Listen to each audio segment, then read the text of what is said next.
दिल्ली में पूरी ताकत के साथ लड़ेंगे और इंशाल्लाह अब हम लड़ेंगे तो जीतेंगे भी, जैसा बिहार के अंदर 5 सीटें जीत के लेकर आए हैं।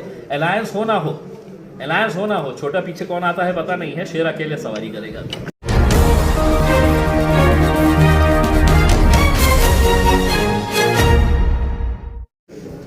देखिए, एमपीएससी का एक पैटर्न रहा है कि एमपीएससी के जितने भी सिलेक्शन बोर्ड के मेंबर्स जो होते हैं वो मेंबर्स के अंदर ये कोशिश की जाती है कि सभी जात धर्म के जितने भी एक्सपर्ट लोग होते हैं, जो एलिजिबल होते हैं, जो हाईली क्वालिफाइड होते हैं, उनको समाविष्ट किया जाए। और ये पहले से प्रथा चली आ रही है। इस बार हमें ये बताया गया है कि 7 मेंबर्स को फाइनलाइज किया गया था जो एलिजिबल थे एमपीएससी के लिए। वो 7 में से 2 मेंबर्स जो थे वो मुस्लिम्स थे और वो मुस्लिम्स हाईली क्वालिफाइड थे, एलिजिबल थे, एक प्रोसेस के ज़रिए है तो उनको क्वालिफाई किया गया था। लेकिन जब गवर्नर के पास लिस्ट गई तो बताया गया कि सिर्फ 3 लोगों का नाम भेजा गया अप्रूवल के लिए और दोनों जो मुस्लिम नाम थे वो मुस्लिम नामों को ड्रॉप कर दिया गया है। हमारा ये कहना है कि क्या अभी फ़िलहाल कांग्रेस की सरकार है, राष्ट्रवादी की सरकार है, शिवसेना की सरकार है, तो इनको क्या सिर्फ मुसलमान है तो सिर्फ इलेक्शन के वक्त में अब याद आएंगे?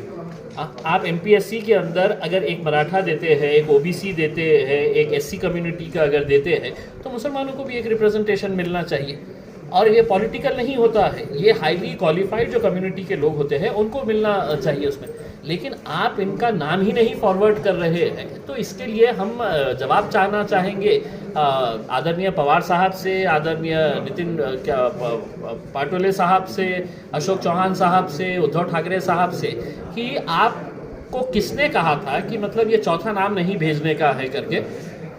हमारा यही एक ये है और हम चाहेंगे कि इसके ताल्लुक से है तो एक जवाब मिले करके, क्योंकि एमपीएससी एक बहुत प्रतिष्ठित ये है और जितने भी अब रिक्रूटमेंट्स होने वाले हैं वो थ्रू एमपीएससी होने वाले हैं। तो एक बहुत इंपॉर्टेंट और बहुत क्रूशियल वो जगह है जहाँ पर हम चाहेंगे कि मुसलमानों का भी रिप्रेजेंटेशन वहाँ पर होना चाहिए। देवेंद्र फडणवीस सरकार जब थी, जब भी मुसलमान को लिया गया था, अब ये कांग्रेस और राष्ट्रवादी की सरकार है। देखिए, कांग्रेस और राष्ट्रवादी की मंशा अब आप अगर नहीं समझ रहे हैं तो ये आप समझ लीजिएगा कि इनका मुसलमानों से मोहब्बत जो है ये सिर्फ इलेक्शन के वक्त आपको दिखाई देंगे।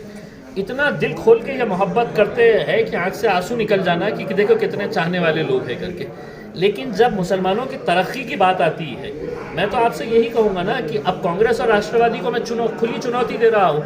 आप ही के नेताओं ने on the floor of the house 2014-2019 के अंदर जब सत्ता में नहीं थे, विपक्ष में बैठे हुए थे, तो देवेंद्र फडणवीस साहब से मांग रहे थे कि मुसलमानों को 5% रिजर्वेशन मिलना चाहिए।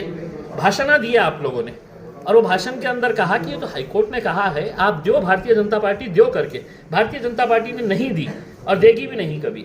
लेकिन आप तो मुसलमानों के बड़े खैरख्वाह है ना, उसमें आपको किसने रोका है? आप दीजिए।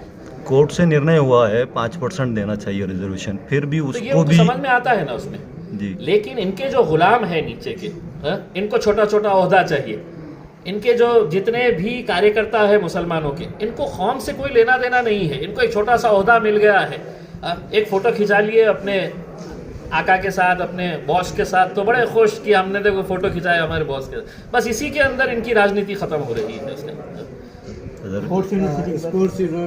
यूनिवर्सिटी अलॉट की गई थी जो महाराष्ट्र के अंदर पहली स्पोर्ट्स यूनिवर्सिटी थी और इसके ताल्लुक से डिटेल चर्चा हुई थी डीपीडीसी मीटिंग के अंदर, जिसमें पालक मंत्री खुद मौजूद थे और उसके लिए ये बताया गया था कि 150 एकड़ ज़मीन लगने वाली है। 135 एकड़ ज़मीन है तो ऑलरेडी आइडेंटिफाई की जा चुकी थी उसमें।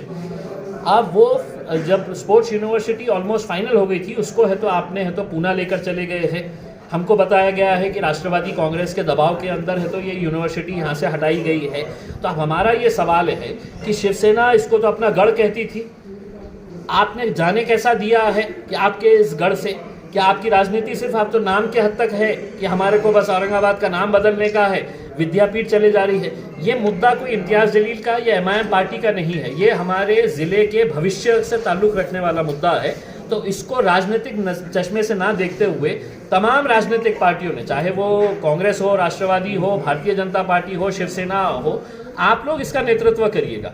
और आप लोग अगर खामोश बैठेंगे तो आज बहुत सारी चीज़ें हमारे पास से निकल के चले जाएगी। हमने अपना आंदोलन शुरू किया collector office, divisional commissioner office के सामने है तो हमने धरना आंदोलन दिया है और हमने हमारे जितने भी कार्यकर्ता है उनको ये बताया है, हमारे पार्टी के जिम्मेदारों को बताया है कि जितने भी नेता यहाँ पर आएंगे, जो भी सत्ताधारी पक्ष के हैं, उनका घेराव किया जाएगा, उनको काले झंडे दिखाए जाएंगे और ये मांग हमारी जो है उसको जब तक पूरी नहीं होती है हम हमारा आंदोलन जारी रखेंगे और तेज करते रहेंगे। सांसद चलाने के बगैर न चलाने का जो और अमित शाह साहब ने राहुल गांधी, सोनिया गांधी को बुलाया और उनसे कहा कि अब ये पार्लियामेंट के अंदर हमारे को बहुत दिक्कत जाने वाली है कि विपक्ष के पास बहुत बड़े बड़े मुद्दे हैं और ये एमआईएम वाले हमको उधेड़ के फेंक डालेंगे अगर उनको बोलने का मौका हमने दिए तो आप ऐसा करो कि आप चीखने का काम करो, चिल्लाने का काम करो, आप अंदर आओ वेल के ऊपर और ज़ोर ज़ोर से चिल्लाना, फिर है तो हम है तो बंद कर डालेंगे उस दिन के लिए।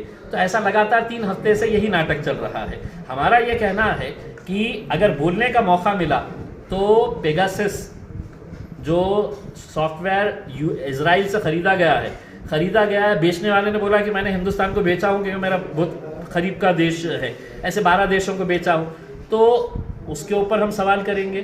कोरोना के अंदर जो सरकार का फेलियर रहा है, लाशों को तैरते हुए हमने उत्तर प्रदेश के अंदर देखा है, औरंगाबाद के अंदर वैक्सीन आज भी अवेलेबल नहीं है। इन मुद्दों के ऊपर हम नरेंद्र मोदी साहब से सवाल करना चाह रहे थे।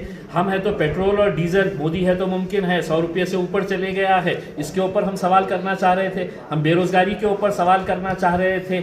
हम इकोनॉमी जो बुरी तरीके से ठप हो गई है उसके बारे में हम बात करना चाह रहे थे, लेकिन हमको बात करने का मौका नहीं दिया जा रहा है। तो 3 हफ्ते के बाद अब हमको समझ में आ गया है कि तुम्हारे जैसा करना, मैं रोए जैसा करूंगा करके ये नाटक चल रहा है करके। अब वहां पे बोलने का मौका नहीं मिला तो अब आपके सामने आके बोलेंगे और जहां जहां पर भी मौका मिलेगा वहां पे उनसे लड़ेंगे। दिल्ली में पूरी ताकत के साथ लड़ेंगे और इंशाल्लाह अब लड़ेंगे तो जीतेंगे भी, जैसा बिहार के अंदर 5 सीटें जीत के लेकर आए हैं। अलायंस हो ना हो, छोटा पीछे कौन आता है पता नहीं है, शेर अकेले सवारी करेगा।